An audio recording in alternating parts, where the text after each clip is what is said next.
What we're here to do is to address concerns that teachers have got about high-stakes testing, which we think is now pretty universally shown to be damaging to children. So we think that your affiliation with high-stakes testing is actually damaging to your brand. These tests the kids are doing in the States, they're not for them, are they? They're not they don't get a qualification from them. They are simple accountability measures which are driving teaching to the test. We're concerned about the Key Stage 2 SATs here, which we don't think are good tests, which drive teaching to the test in schools here. Okay. Well, and you've got the contract for them as well, and we'd like you to start reflecting the genuine criticism that teachers and research evidence has about those tests. That's why we meet with organisations like yourself quarterly. If that's a specific issue or concern, what I suggest is, Rod Bristol will be here a little later. Rod will be happily to meet. I'll follow up. Parents of children who are going to do well on the SATs say, my child is incredibly bored by the huge amounts of revision, the test preparation, and children who aren't going to do well on the SATs, they say their children are really stressed by it. We've got my kids' education, it just really turned them off. Children in secondary schools who report to their Year 7 tutor, so I'm only a level 3, and the damage to their psyche, and it's not. Children learn at different rates. The big Edu Data Lab, this big huge data set, children don't learn in these sorts of ways. I agree completely. The thought that some of that money that should be educating everyone goes in to setting up private education that's going to either make it much difficult to educate everyone, and also that ends up in shareholders' pockets is deeply distressing. So what we're saying to shareholders is, look, listen to teachers, understand that teachers have got real concerns about the over-testing, the over-accountability, and just talk to us and look at education for the whole child and not just the outcome and children as metrics. That's what teachers are really concerned about. So we hope today that all of the shareholders will get an opportunity to read the letter, to respond to people that have written the letter, and then we can hopefully have a bit of a dialogue. I'll read it. Thanks very much. Yeah, thanks a lot. Thank you. It's clear that Pearson are concerned and working out their responses, and they're a sophisticated organisation. When we hear them, though, they say that they're very concerned about the social impact of the work they do. It's one of the things they said today, which we think is somewhat ironic and unusual. They say they are imbued with respect for teachers.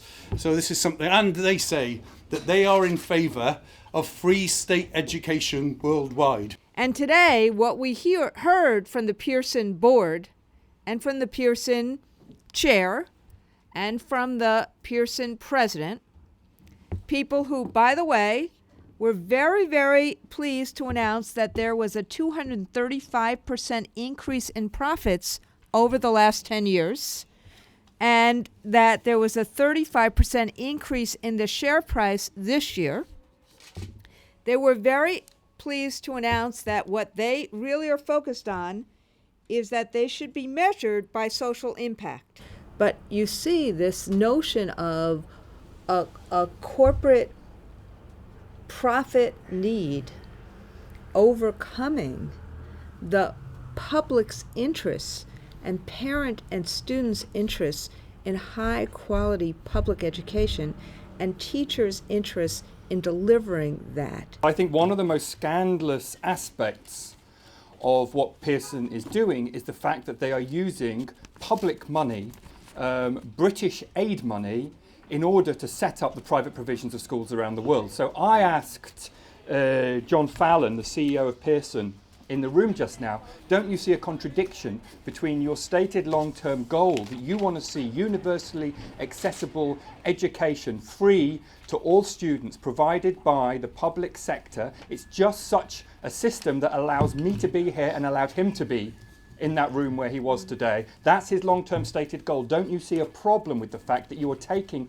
public funds that should be directed towards that kind of education and using it to set up private provision of schools? Well, the answer he gave me was that no, he didn't see a contradiction towards those two things, but I think that most people do. And I think most people are scandalised that the part of British public spending, the part of the British state that we should be as proud of as our comprehensive school system, as proud of as our National Health Service, which is our aid budget, which should be used precisely to create the kind of welfare state that lifted people out of poverty in this country, should be used for exactly that same thing overseas, not to provide private schools that compete with public sectors and undermine public sectors. Low-cost schools often aren't low-cost to people who have very little money in the slums and shanty towns where they particularly thrive.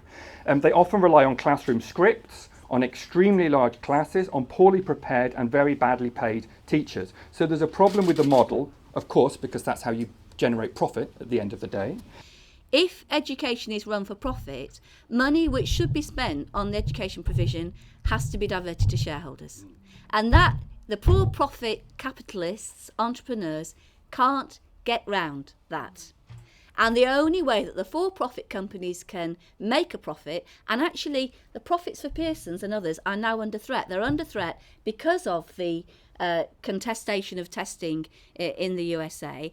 And also, actually, it's quite difficult to make a lot of money out of providing schools and things like that because staff costs take up so much. So they're looking to get ever more rapacious in where they're going to go, and which is why I think they've moved into the global south in the way they have, because they're seeing increased resistance in the global north against what they're doing. A parent who defended her child's school when the government forcibly turned it into an academy, gave it to an academy chain which has not done a good job with that school. She asked a fantastic question inside just now, I think rocked the chair and got a very interesting set of responses. So thank you, Sarah, and please do. Question I asked was after the private provider took over my children's school and installed their regime of 6 weekly testing, which had a hugely detrimental effect on my youngest son, who actually performed worse every 6 weeks and got moved down a table every 6 weeks in both maths and literacy, to the point that we had to take him out of the school. And I asked the question, this stress and strain, that's on a primary school child in this country now, that's what's happening. Now, and we read 2 days ago that in Shanghai, a high school in Shanghai, the students there that are sitting the equivalent of A-levels, their pre-university tests, the suicide rate is so high they've had to install bars and grills in the school to stop the students jumping off the roofs and the balconies. And I think in a few years' time, if the globalisation of the education market continues with these high-stakes tests, which nobody can argue are in the to benefit children, in the entire board meeting there, I didn't hear one defence of the tests as that they were going to benefit children. And if we continue in this way, we're going to end up with these suicide grills in our schools. And that isn't something I don't think anybody in this room would like to see. And as long as Pearson continue with the business model as they are, I think that is what's going to happen. We're going to get these systems in our country unless we really fight hard. Where we are now in New Jersey and in the States is we're in a situation where testing, high-stakes testing, has now become the centerpiece of American education.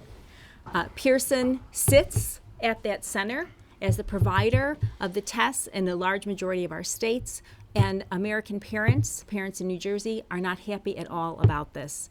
You've made a reference to the spying that's been revealed, and Randy made a reference to the spying that's been revealed that's been going on in the states, and particularly in New Jersey. It came to light in New Jersey.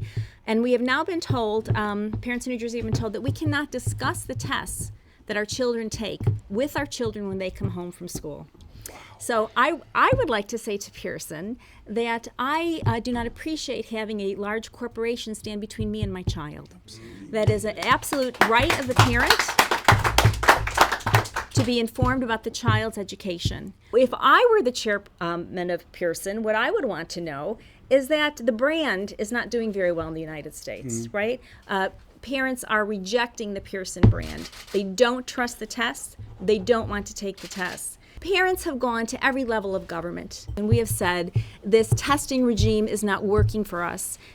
All education revolves around it, and we don't want it. But the wheels of government have been very slow to move. And so what we're doing now in the United States is that parents are refusing the tests. In some states, we call this opting out. In New Jersey, we call it refusing the test. In the town where I live, in Montclair, New Jersey, 42% of the children just refuse to take the Pearson test.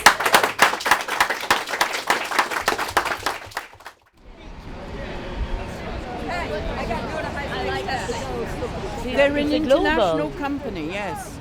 They are an international company.